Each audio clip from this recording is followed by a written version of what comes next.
Baik, Assalamualaikum warahmatullahi wabarakatuh. Anak-anak sekalian, seperti yang telah kita pelajari sebelumnya, yaitu terkait dengan menghindari zina. Kita sudah mengetahui ya sebelumnya bahwa zina itu adalah perbuatan yang dilarang oleh Allah Subhanahu wa taala. Dalilnya telah kita ketahui bersama dalam Al-Qur'an. A'udzubillahi minasyaitonirrajim. Wala taqrabuz zina innahu kana fahisyatan wa sa'a sabila. Anak-anakku sekalian, sudah jelas dalam ayat tersebut dijelaskan bahwa kita tidak boleh mendekati yang namanya zina. Nah, selanjutnya jangankan untuk kita melakukannya, untuk kita mendekatinya saja itu sudah tidak boleh. Nah, oke, untuk materi kali ini kita akan membahas tentang supaya kita bisa menghindari zina. Kita akan membahas tentang jenis-jenis zina itu apa saja. Oke, nah di sini ada perbuatan zina atau pengertiannya. Sudah kita pahami bersama ya bahwa perbuatan zina adalah perbuatan bersenggama antara perempuan dan laki-laki yang bukan mahramnya atau bukan pasangan halal. Dalam Islam melarang umatnya untuk mendekati zina karena zina adalah salah satu dosa besar yang bisa mendatangkan siksa pedih bagi pelakunya. Tak hanya mendatangkan dosa besar, zina juga bisa menimbulkan kemudorotan lain seperti penyakit menular seksual. Nah ini ya sudah kita pahami bersama. Nah oke, kita lanjut ke jenis-jenis zina. Jenis zina yang pertama adalah zina alamam. Nah, zina alamam ini terbagi lagi menjadi 3. Di antaranya yang pertama ada zina ain. Ya, zina ain jika dilihat dari katanya, ain ini berarti apa? Ya, mata ya. Jadi zina ain ini berarti di saat seseorang memandang lawan jenis namun disertai dengan hawa nafsu ya. Jadi zina ain ini asal mulanya mata gitu. Jadi bahaya juga ya di saat kita tidak bisa menjaga pandangan kita. Ini ditakutkan kita terjerumus ataupun termasuk ke dalam kategori zina alamam yang berbentuk zina ain. Nah, dari zina alamam ini juga yang keduanya ada yang disebut zina kolbi, yaitu ketika memikirkan atau berimajinasi tentang lawan jenis dengan perasaan senang dan bahagia. Nah, ini awas, zina hati, membayangkan gitu kan. Nah, ini tidak boleh, sangat tidak diperbolehkan ya. Yang ketiganya ada zina tangan atau yadin. Ya, ada juga yang menyebutnya yadun. Monggo terserah. Yaitu terjadi ketika seseorang dengan sengaja memegang bagian tubuh lawan jenisnya diikuti dengan perasaan senang, bahagia atau penuh. Ya, gitu.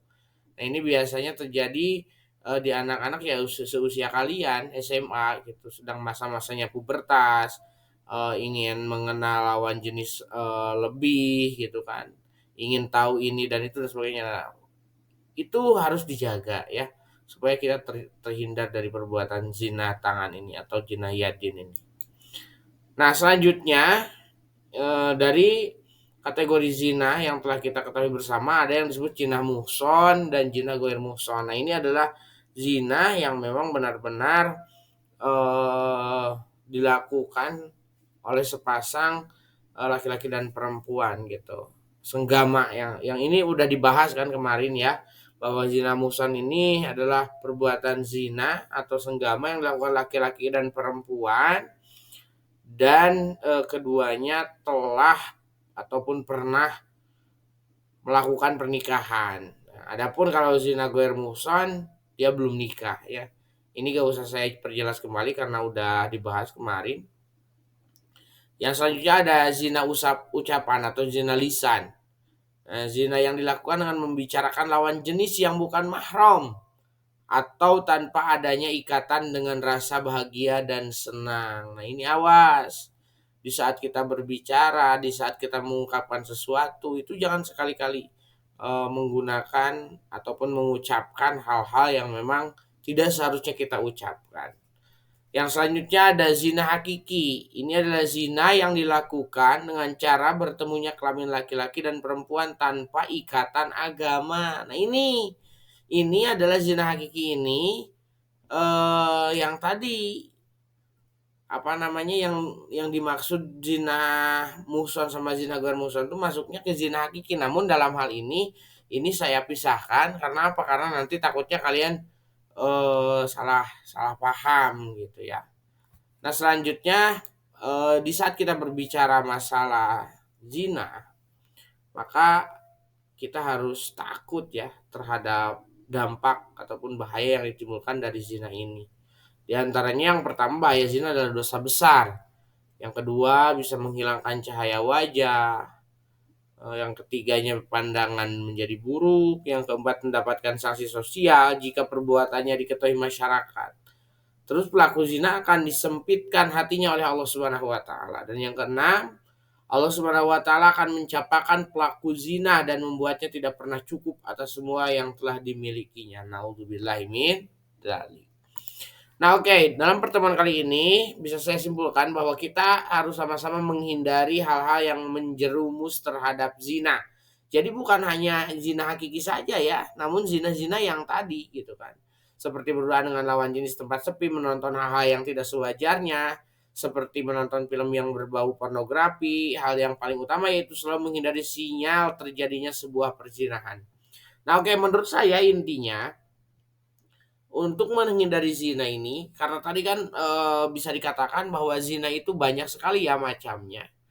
Jadi intinya itu jangan sekali-kali kita melihat kalau bukan hal yang sewajarnya harus kita lihat. Kita tidak boleh mengucapkan apa yang seharusnya tidak kita ucapkan. Kita tidak boleh mendengar apa yang seharusnya kita tidak dengar gitu kan. Kita tidak boleh megang apa seharusnya yang bukan kita mohon maaf, kita tidak boleh memegang apa yang eh, mohon maaf, kita tidak boleh memegang sesuatu yang tidak seharusnya kita pegang gitu maksudnya ya. Nah gitu. Itu kesimpulannya di pertemuan kali ini tentang bahaya zina. Dan yuk, saya mengajak ke semuanya. Saya paham semuanya anak-anak SMA ini sedang dalam masa pubertas, masa dimana ingin mengeksplor diri dan sebagainya. Ada ketertarikan terhadap lawan jenis, tapi jangan sekali-kali kalian terjerumus ke dalam perzinahan. Oke, barangkali ada pertanyaan, dipersilakan. Cukup. Oke, oleh karenanya saya cukupkan sekian ya. Jika ada pertanyaan terkait nanti silakan boleh chat saya atau apapun. Terima kasih atas perhatiannya. Halafu minkum. Wassalamualaikum warahmatullahi wabarakatuh.